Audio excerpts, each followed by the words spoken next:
जय नमस्ते, जय माता दी और जय भारत। और आज बात करते हैं 26 तारीख की एनर्जी कैसी होने वाली है। तो 26 मई की एनर्जी हम सब के लिए कैसी रहने वाली है, क्या होने वाला है और हमें क्या पता होना चाहिए। उम्मीद करती हूँ पहले की वीडियोस आपने देखी होंगी और रेजोनेट कर रही होंगी। सो लेट्स सी 26 तारीख की एनर्जी, 26 मई की एनर्जी जो है हम सब के लिए कैसी होने वाली है और क्या लेकर आने वाला है 26 मई हम सब के लिए। क्या हमें पता होना चाहिए, देश दुनिया हम सब के लिए किस तरह की energy 26। Oh god, these are too many. Okay, let me एक बार और शफल कर लेते हैं। 26 मई की एनर्जी किस तरह की रहने वाली है देश और दुनिया के लिए। राधे कृष्णा। 26 मई की energy, okay so let's see 26 मई की एनर्जी किस तरह की रहने वाली है। पहला कार्ड जो है यहाँ पर लर्निंग की एनर्जी आई है और यहाँ अगर आप देखेंगे पेज ऑफ पेंटिकल एक पेज है जो एक छोटे से डॉफ को कुछ दे रहा है और यहाँ पर लर्निंग की एनर्जी है और यहाँ पर लर्निंग किससे आप लेते हो वो बहुत मैटर करता है। तो आप और क्या लर्निंग ले रहे हो वो भी बहुत मैटर करता है। तो मैं बोलूँगी कि आज का दिन आपने ज़रूर ध्यान रखना है कि आप किससे क्या सीख रहे हो और कैसे सीख रहे हो, बहुत ज़्यादा इम्पॉर्टेंट रहने वाला है। दूसरा, आप उसको कैसे इस्तेमाल कर रहे हो अपनी लर्निंग को, वो बहुत इम्पॉर्टेंट रहने वाला है। आप अपनी लर्निंग के बेस पे कैसे कम्युनिकेट कर रहे हो, चीज़ों को कैसे देख रहे हो, वो बहुत इम्पॉर्टेंट रहने वाला है।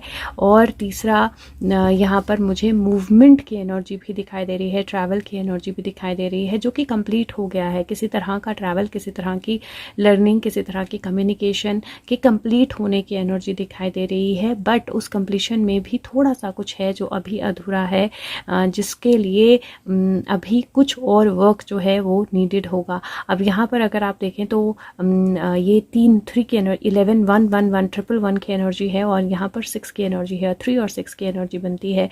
और यहाँ पर अगर आप देखें तो यहाँ पर ये एक कॉइन जो है वो डुऑफ लेने आया है और ये पेज ऑफ पेंटिकल उसको एक कॉइन दे रहा है। आउट ऑफ नोवेयर एक हाथ बाहर आता है जिस पर एक ईगल बैठी है और जिसके नीचे एक स्वॉर्ड है। अगर उसको स्वॉर्ड उठानी है तो ईगल को उड़ाना पड़ेगा, ईगल को संभालना है तो स्वॉर्ड नहीं उठ पाएगी। तो देयर इज़ अ चॉइस कि आपको क्या करना है, आपको कैसे एक्शन लेकर आगे जाना है। और यहाँ पर अगर आप देखें तो वो नदी जो है वो क्रॉस कर ली है, लेकिन नदी क्रॉस करने के बाद वो 6 में से 4 सोर्ड्स को लेकर आगे आगे बढ़ रहा है और 2 सोर्ड्स जो हैं वो उसने पीछे छोड़ दी हैं। और ये 2 लोग ऑलरेडी नदी बोट से बाहर निकल आए हैं। अब यहाँ पर मैं बोलूँगी एक ट्रैवल की पॉसिबिलिटी बहुत स्ट्रॉन्ग दिखती है मुझे 26 तारीख को। तो किसी ना किसी तरह का ट्रैवल हो सकता है और सडन ट्रैवल होगा, अचानक से आपको कम्युनिकेशन आएगी और फिर आपको चॉइस करना पड़ेगा कि आप वो ट्रैवल करना चाहते हो, नहीं करना चाहते हो। और अगर आप ऑलरेडी ट्रैवल कर रहे हो, ऑलरेडी मूव कर रहे हो, तो कहीं वो रिजल्ट तक पहुँचने की या कहीं डेस्टिनी तक पहुँचने की एनर्जी है। फाइनली एक स्टेबिलिटी आने की, फाइनली एक जगह पर रुकने की एनर्जी जो है वो मुझे दिखाई दे रही है।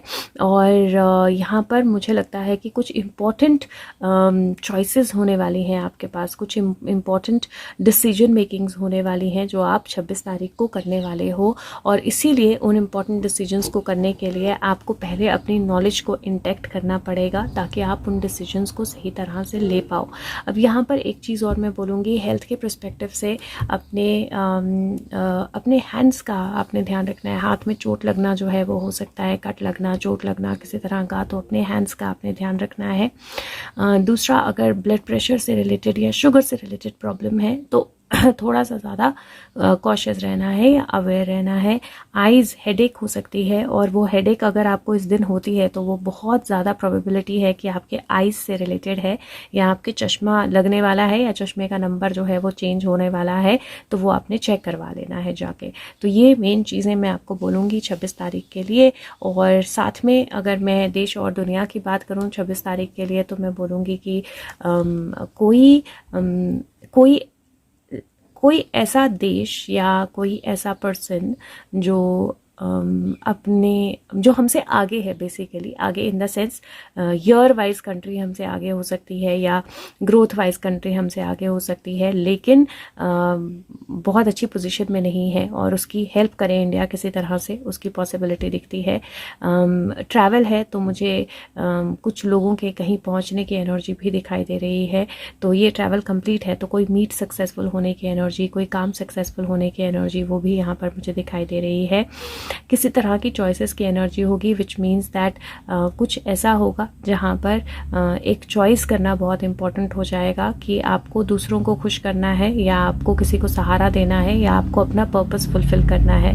और इंडिया के लिए ये चॉइस करना बहुत डिफ़िकल्ट होने वाला है, क्योंकि जिसको सहारा देना है या जिन लोगों को जैसे मीडिया, राइट, सो यहाँ पर ये पॉसिबिलिटी हो सकती है जहाँ पर इंडिया को मीडिया और राइट एंड रॉन्ग उसके बीच का कुछ डिसीजन लेना पड़े। हो सकता है कोर्ट कोई ऐसी जजमेंट दे, हो सकता है कोर्ट में कोई ऐसा केस आ जाए अचानक से, उस तरह की एनर्जी मुझे यहाँ पर दिखाई दे रही है। और वर्ल्ड के लिए भी मुझे कुछ कंट्रीज़ का एक साथ आने की, दो एटलीस्ट कोई एक कंट्री जो दूसरे की हेल्प करे, पर वो हेल्प फ्री ऑफ कॉस्ट नहीं होने वाली है। और यहाँ पर भी मुझे चॉइस की एनर्जी दिखाई दे रही है जहाँ समबडी, एक सेट ऑफ पीपल या एक सेट ऑफ कंट्रीज़ और सेट ऑफ लीडर्स, उनको फाइनली चॉइस करना पड़ेगा कि वो जो भी चीज़ उनको बर्डन करती आ रही है उसको कंटिन्यू करना चाहते हैं या फाइनली अपने हाथ में अपनी बागडोर लेना चाहते हैं। तो कहीं बहुत डिसाइसिव दिन होने वाला है ये। Let's see.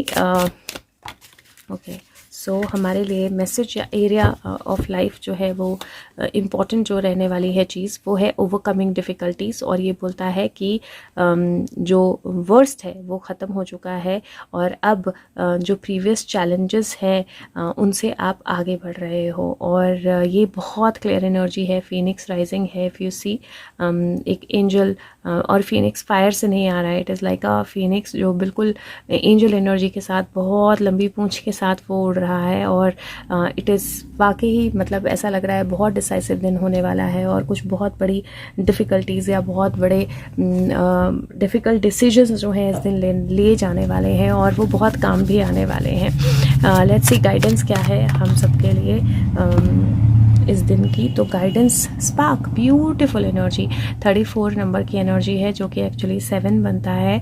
और अगर यहाँ पर आप देखेंगे तो 6, 7, 8, 9 की एनर्जी है। So this is definitely completion plus magic both. And spark की एनर्जी, हम सब के अंदर एक स्पार्क होता है, एक मैजिक होता है। उस स्पार्क को अंडरस्टैंड करना, उस मैजिक को अंडरस्टैंड करना, आई थिंक ये बहुत इंपॉर्टेंट रहने वाला है आज का दिन में। और आप डेफिनेटली डिवाइन क्रिएटिविटी के चैनल हो, वो स्पार्क आपके अंदर भी है, को क्रिएटिंग की एबिलिटी आपके अंदर है। और ये परफेक्ट टाइम है जब आप एक नए आइडिया को, नए रिलेशनशिप को, नई एनर्जी को बर्थ दें और अपने फाइनल एस्पेक्ट्स जो हैं उन पे फोकस करें और अपनी इनर फायर जो है उसको स्ट्रॉन्ग करें। तो बहुत डिसाइसिव दिन और बहुत पावरफुल दिन, और मुझे लगता है कि बहुत अच्छे आउटकम्स भी लेकर आएगा ये दिन। और अगर आप अपनी पर्सनलाइज रीडिंग कराना चाहते हैं तो आप मुझे डिस्क्रिप्शन बॉक्स में व्हाट्सएप नंबर है, उस पर कॉन्टैक्ट कर सकते हैं। और प्लीज़ ज़रूर फीडबैक दीजिए, कमेंट्स ज़रूर डालिए कि कैसे आपके लिए रीडिंग्स जा रही हैं, और अगर हेल्पफुल लगती हैं तो औरों के साथ शेयर करना ना भूलें। Thank you so much.